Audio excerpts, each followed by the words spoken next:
I want to explain to you how assessment and taxation work. Let's start off by creating a small city with only 3 houses. Each house is different and has a different value. The first house has a market value of $400,000. The second house has a value of $500,000. The third house is valued at $600,000. The city supplies services like road maintenance, parks, and police services.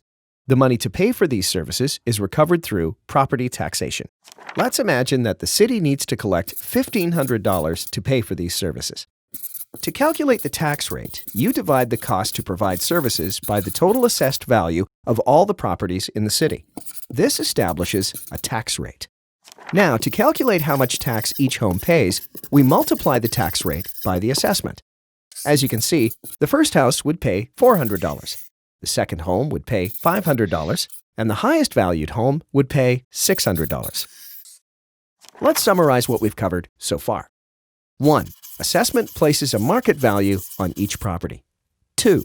The total assessment is used to calculate the tax rate.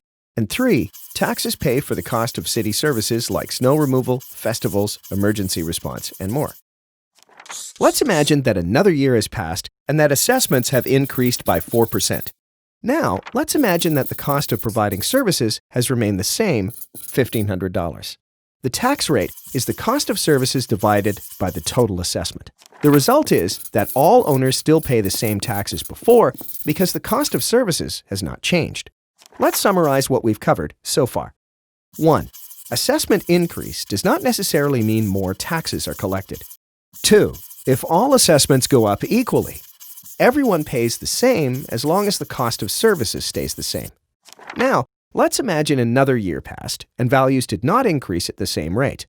Home 1 remained at the same value, $416,000. Home 2 increased by 1%, $525,200.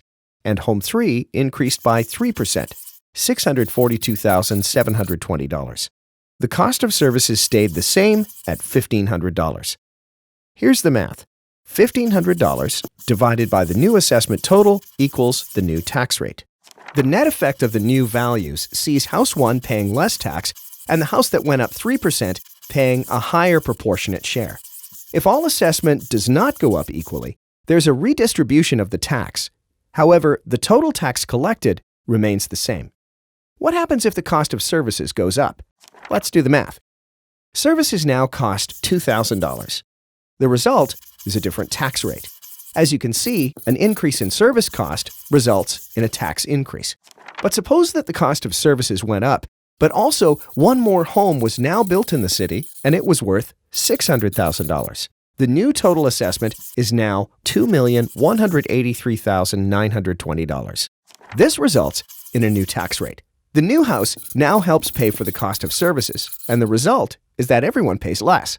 This is a hypothetical representation of how the process works. The key points are: 1. Total assessment value is used to calculate tax rates.